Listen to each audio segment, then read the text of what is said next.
Hoover, Alabama, 123, All right. right at 2:30 now, Always appreciate a good mic Central check. Daylight Time. Everybody good? Everybody good? Hey YouTube, welcome back to Cullen TV.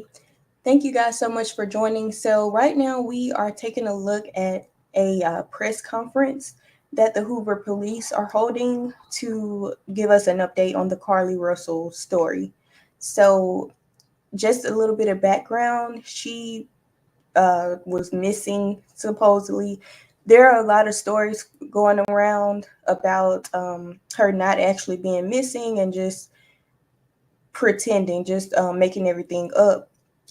So I am interested to hear what the Hoover Police Department is about to say. Let's take a look. Mic check, 1 2. Mic check. We're getting very close. Mic check, 1 2. Mic check. You're good, Mike. Mic check. You You're see good. her saying You that we're good? getting close. There's Everybody's good. a lot You're of good, sir. anticipation In the for this great. Okay. because so many days have passed since All right. Carlee Russell turned up. We're back People up, right? want to You want me to know do one real quick? what happened. Again, one of the big reasons why Okay. people really were Mic so check, honed one in on this two. story. Mic check, 1 2. I'm just I going to think mute he's for a second.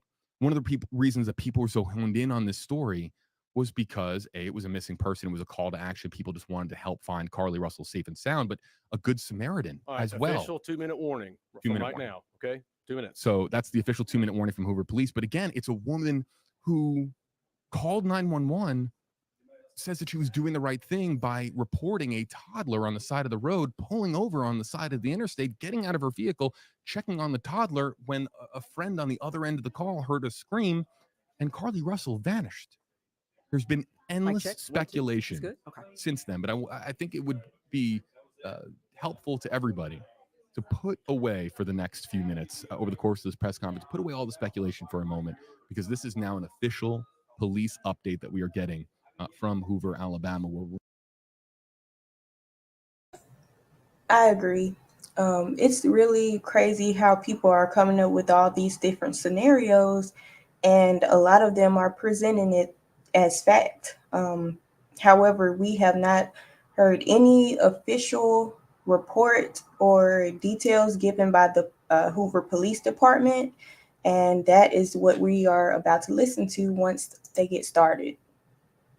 we're going to finally learn some answers as to what exactly happened to Carlee Russell in the 49 minutes that she was missing. The 49 hours. Apologies, Freudian slip. 49 hours that she was missing, and what exactly went on during those 49 hours. And also, too, was there an abduction? Is there a toddler out there that we need to be searching for? What is actually the truth of what happened Thursday night into Saturday night? We're about to find out here. We're going to go full screen, folks. After this press conference is over, we're going to be taking your hashtag KJB questions and comments across all platforms, and also trying to figure out the sense of what we have learned and separating fact from fiction. The very latest on this story on WFLA.com. We're now live across all platforms here on WFLA Now.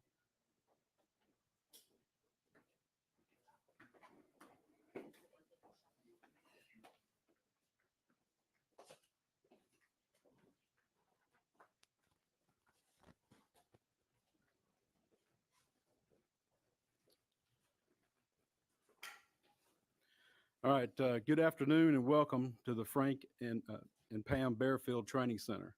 I'm Captain Keith Sescaleba, that's spelled KeithCzeskleba, with the Hoover Police Department. Joining me at the podium today will be Hoover Mayor Frank Brocato, spelled Brocato, and Hoover Police Chief Nick Durzis, spelled Derzis. You may also hear from Lieutenant Daniel Lowe, spelled Lowe, of the Hoover Police Investigations Division. Mayor Brocato will make a brief opening statement, and then Chief Durzis will read a prepared statement. After Chief's statement is complete, there will be an opportunity to ask a few questions regarding this investigation. Keep in mind that this is still an ongoing investigation, so there may be some questions that we cannot answer. With that, I will turn it over to Mayor Brocato.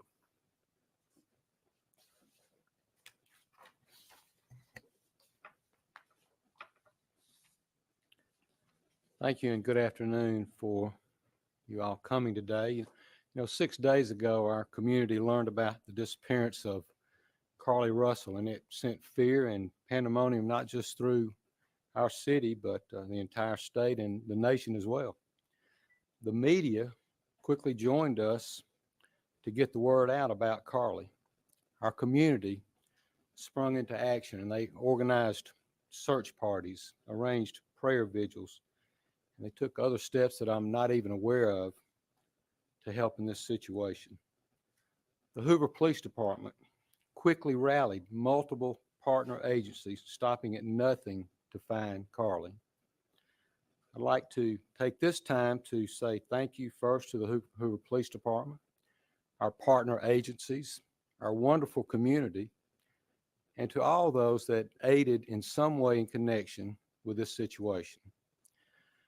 As the days have gone on and more information has been shared, we know everyone has questions. The Hoover Police Department is known for being very methodical and thorough with their investigations. For that reason, we did not feel comfortable speaking in detail publicly until now. It is important that we share this information now so that our community can be put at ease.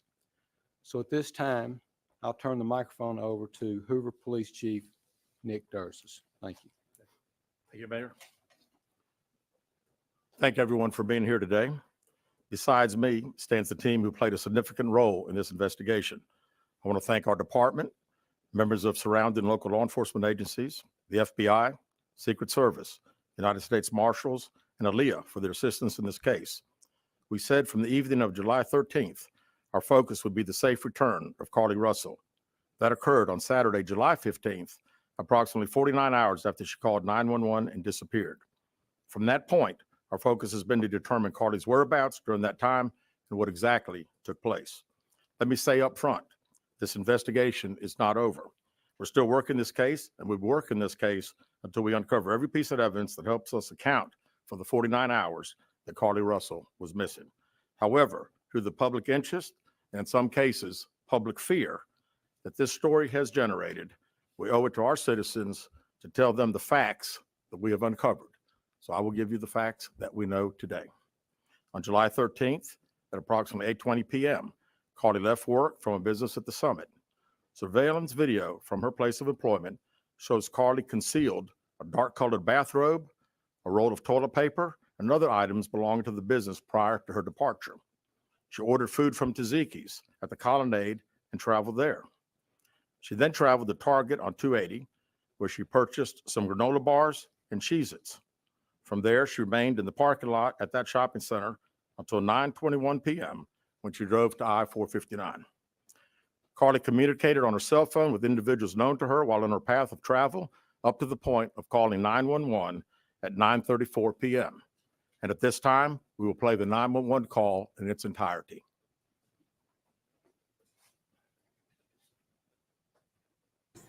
Did they just tell us she stole from her job?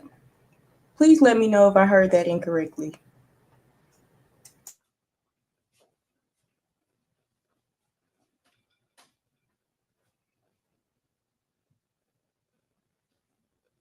Hi, I am on Interstate 459, and there is a kid just walking by themselves. Oh, hold on. Where on 459 are you? I'm right next to the exit 10 by the Hoover Med, like to get off by the Hoover Med. Okay, so you're before that exit? Yes. Okay, were you headed southbound or northbound? Okay, towards Tuscaloosa or towards 280? Towards Tuscaloosa. Okay, and was the child on the left or right side? On the right side. Were they walking northbound or southbound? They're walking towards Tuscaloosa. Walking southbound? Or how old do they look? Like a toddler, like maybe like 3 or 4. Did you pull over with them? Are you still with them? Yes. Okay, are you with the child right now? No, I'm not. I didn't get out of the car. I can see them though. Do you mind staying and keeping an eye on them until we get there? Yeah, sure, yeah. Okay, what kind of car are you in?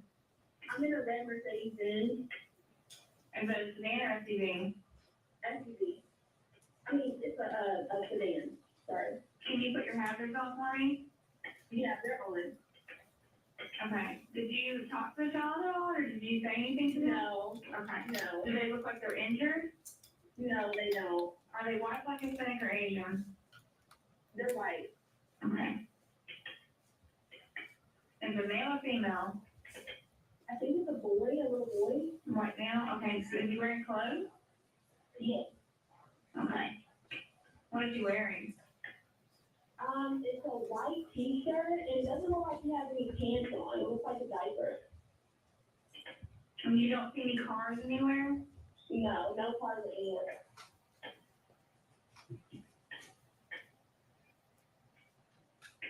Okay.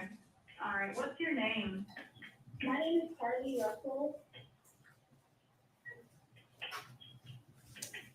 And you don't see any injuries on the child from where you're at, correct? No, but I can't really see them that good. Okay. Try to keep an eye on them for the best that you can, because I don't want you to lose track of them. Okay. All right. And do they have shoes on? No, Shoes? not that I can see. I can't really see that one. Okay. All right. I've got them on the way, okay? Just try to keep an eye on them, but officers are on the way, okay? Okay, thanks. Thank you. Okay, bye.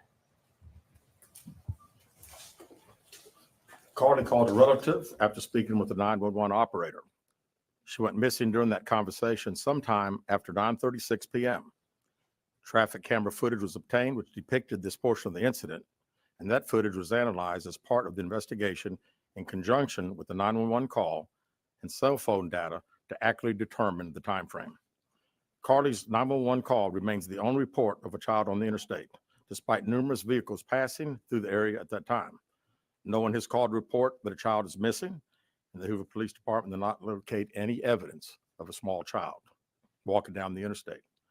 Data from Carlee's phone, including her Life 360 app, shows that she traveled approximately 600 yards in her vehicle while she was on the phone with 911, stating that she was following a child. 600 yards. That is 6 football fields straight, 600 yards. The Hoover 911 Center received a second call from Carlee's mother stating that a relative was on the phone with her when they heard Carlee scream, and then they had an open phone line.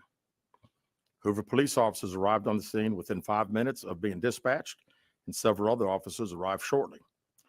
They located Carlee's wig and cell phone in the grass near the vehicle. Her purse was located in the front seat of her vehicle with her Apple Watch in the purse. The food she ordered for Tzatziki's was also in the car.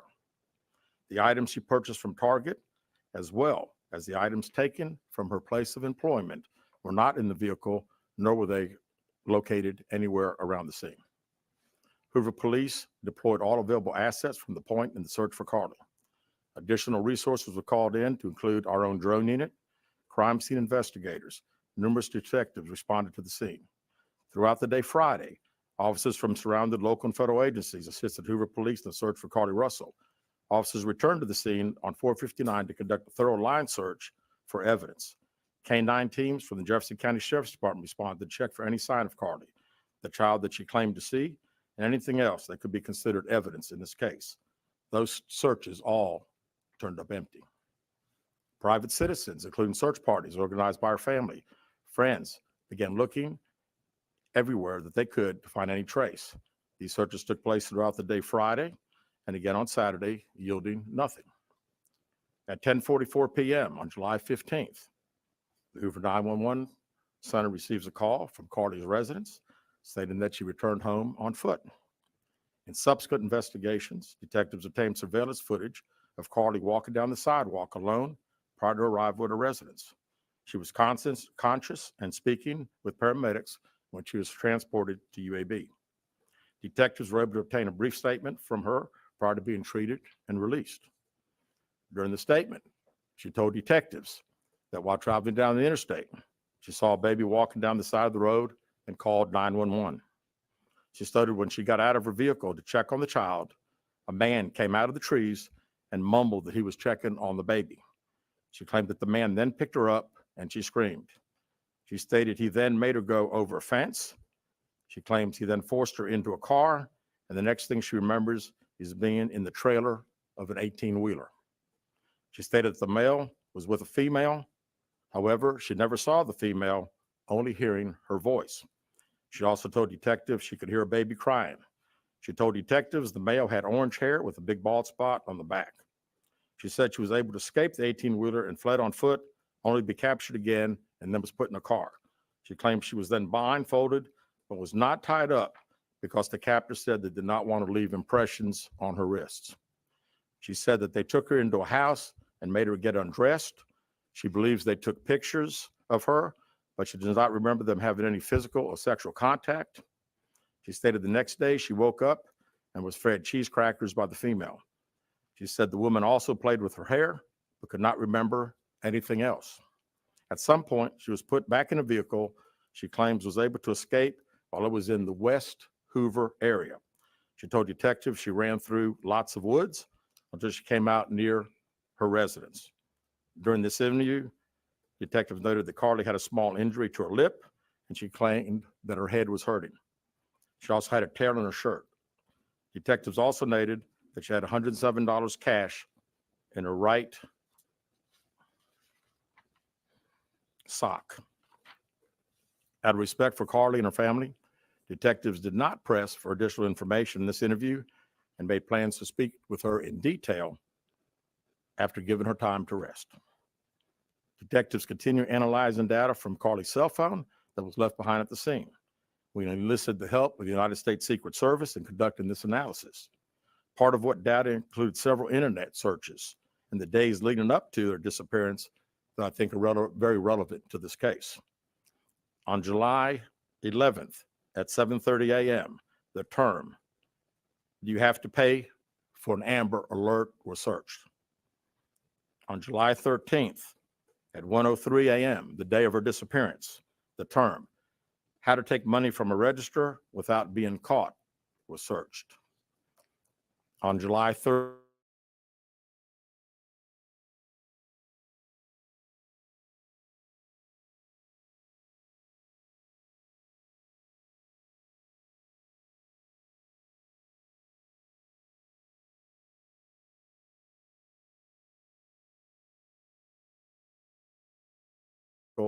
she claims was able to escape while it was in the West Hoover area.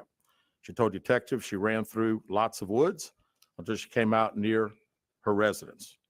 During this interview, detectives noted that Carlee had a small injury to her lip, and she claimed that her head was hurting. She also had a tear in her shirt. Detectives also noted that she had $107 cash in her right sock. Out of respect for Carlee and her family, detectives did not press for additional information in this interview and made plans to speak with her in detail after giving her time to rest. Detectives continue analyzing data from Carlee's cell phone that was left behind at the scene. We enlisted the help of the United States Secret Service in conducting this analysis. Part of what data includes several internet searches in the days leading up to their disappearance that I think are very relevant to this case. On July 11th at 7:30 a.m., the term, "Do you have to pay for an Amber Alert?" was searched. On July 13th at 1:03 a.m., the day of her disappearance, the term, "How to take money from a register without being caught," was searched. On July 13th at 2:13 a.m., the day of her disappearance, the term, "Birmingham Bus Station," was searched. On July 13th, 2:35 a.m., a search for a one-way bus ticket from Birmingham to Nashville was conducted with a departure date of July 13th. On July 13th at 12:10 p.m., a search for the movie Taken, a film about abduction, was conducted. There were two searches related to Amber Alerts on a computer at Carlee's place of employment, including one regarding the maximum age of an Amber Alert. Bruh. There were other searches on Carlee's phone that appeared to shed some light on her mindset, but out of respect for her privacy, we will not be releasing the content of those searches at this time. We've asked to interview Carlee a second time, but have not been granted that request. As you can see, there are many questions left to be answered, but only Carlee can provide those answers. What we can say is that we've been unable to verify most of Carlee's initial statement made to investigators, and we have no reason to believe that there is a threat to the public safety related to this particular case. Thank you very much. With that, we'll open the floor This raggedy bitch. Why would you lie? Okay, even if she has a mental illness, either she has a mental illness or she just fucking retarded. Why would you search Right that now, stuff? Like, our focus is to determine those 49 hours, so the investigation continues. So to be perfectly honest with you, that hasn't even entered our mind or been discussed. wait. With that, we'll open the floor for some questions. Please raise your hand and I will call on Yeah, you. this is crazy, y'all. I can't believe this. I was rooting for her.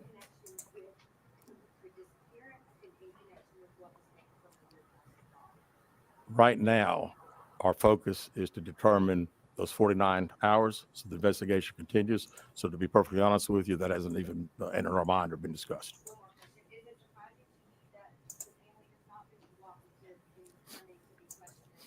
Well, I think the family has stated to us that they didn't think that in her mental state right now, because of trauma of the incident, that she's not ready to talk, is what we've been told. Go ahead, sir.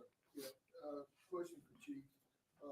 You stated that the abductor had orange hair. Was this abductor black male? Was it female, black female, white female? I believe it's a white male. Am I correct by saying that? Was it ever? Yeah, white male. Is this alleged abductor yet on loose in the Hoover area? Don't believe so. Yes, ma'am. Chief Brittany Deon, WBRC, has a toxicology report been done, and were any drugs or illegal substances found in her system? We have no report of that. Is any indication of mental illness in this case? Not that I'm aware of. Lisa. There's been a concern in the community that if this turned out not to be a true story, that the next time a young woman of color was missing, that it might not be taken seriously. How would you respond to that? I'd respond to say that we investigate every crime to the fullest, just like we have this one. Was she traveling with anyone? Excuse me. Was she traveling with anyone since the time she disappeared, to your knowledge? And not to my knowledge. Chief, I know you said you weren't able to verify a lot of aspects of the story. Where do you think she went, and how would you characterize what happened here? You know, that's the $100 question. You know, we pretty much know exactly what took place from the time she left work until she got on the 911 call, and we can see getting out of the car on the interstate from that footage. And after that, I think she only knows. We don't know. Well, one quick follow-up. Her parents. Did you speak with Carlee's parents? And why do you think it is they were so adamant that there was an abductor? Yeah, I think parents are believing what their daughter's saying, and we've had a very good rapport with the parents, met with them on several occasions. I've talked to them today a few times, and to make them understand that we're under pressure from our community, not only in our community of the state, but nationally when the story hit. And I just wanted them to understand that today we were going to have a press conference, and what we were going to detail today are facts. And everything that I've told you today is actual facts. It's not innuendos. It's not what I think. It's not what these detectives think. It is the factual information that we have.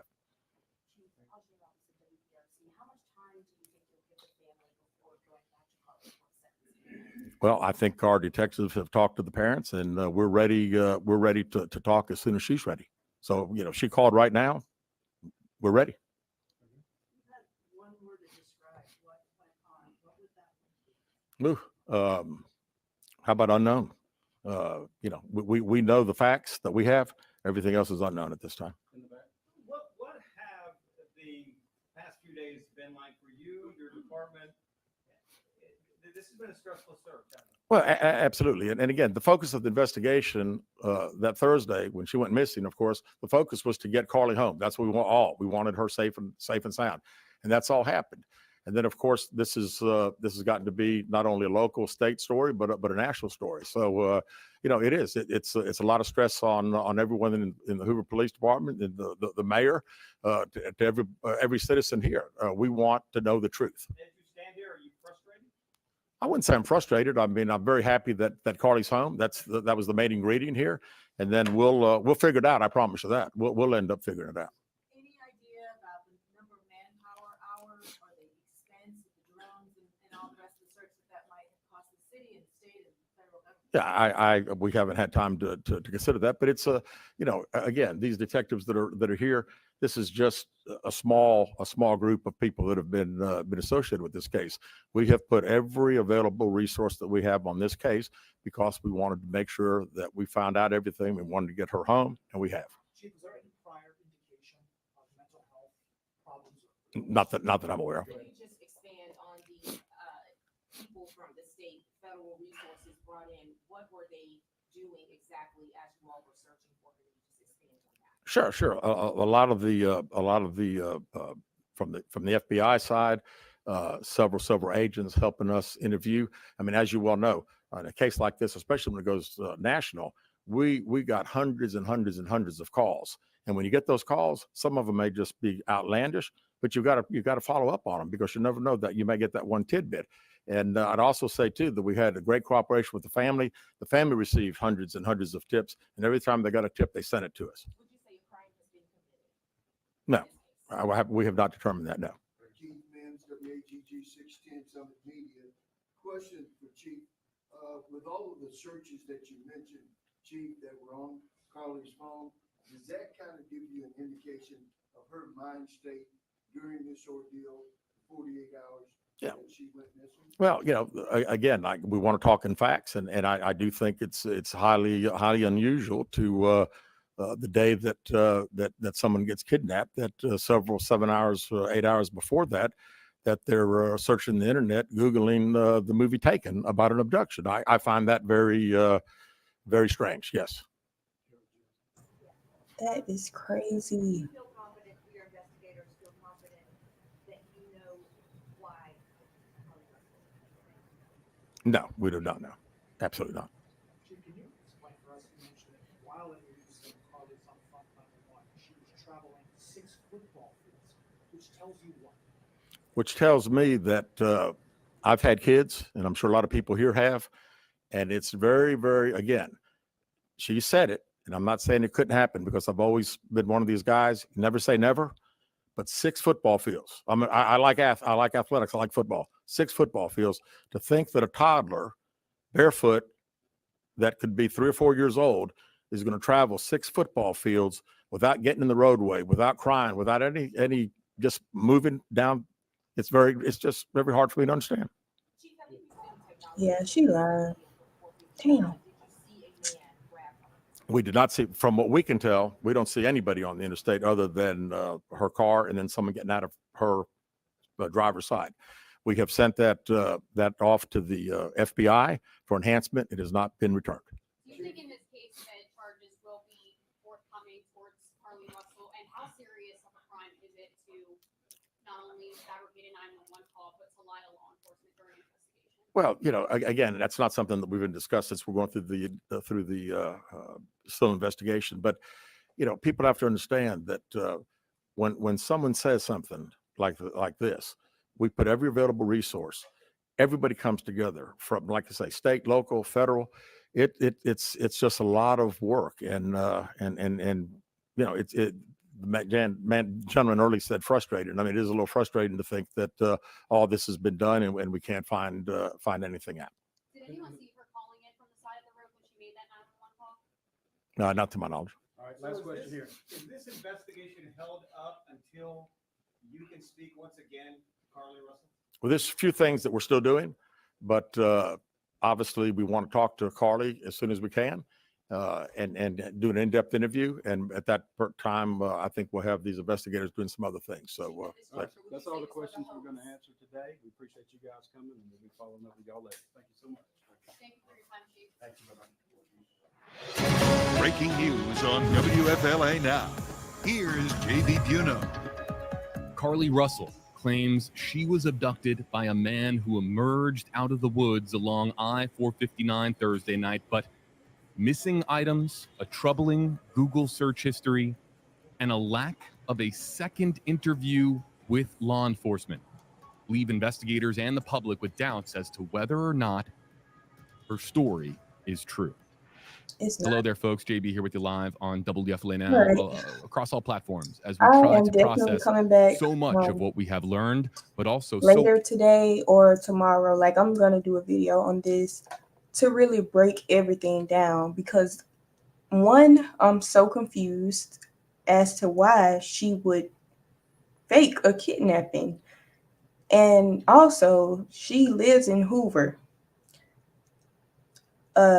Anybody who is from Birmingham or surrounding areas, they know that Hoover police don't play. Like they don't, they respond really, really quickly and they do thorough investigations with every case. So she didn't think it through. So I doubt that she is, I don't know. I don't know if she was malicious in saying that she was kidnapped, but the searches on her phone, that's what has me like, you really search taken? Like that's common sense. If you planning on doing something, you don't Google search. Like if it's something illegal, you don't put it in Google right before you do it. We have seen this in so many, like you watched crime shows and First 48, all that kind of stuff. So we know certain things. It's like it's common knowledge at this point. So yeah, that was really dumb. I hope that she does have some type of mental illness going on, to be honest. At first I was like, I don't want to jump to conclusions. I didn't even have a theory of what I think happened. But now I can definitely say we still don't know why she did it. But she lied. She lied. She was not kidnapped. I don't know where the hell she was at for 2 days. She searched for tickets to Nashville, so maybe she was in Tennessee. I don't know. But based on the evidence that the police just gave us in this press conference, Carlee has been lying. She lied to all of us. We have been bamboozled and led astray by Carlee. And it's fucked up. It's really fucked up for you to do that to people, because I know a lot of people who were really like crying and having trouble sleeping, just thinking about this story, just thinking about if that was their daughter in this situation. So that's what makes it so sad and so inhumane, to be honest. Why do people like that for no reason? But anywho, I have business to take care of, so I'm going to go ahead and hop off. I will catch you guys in my next video. Peace.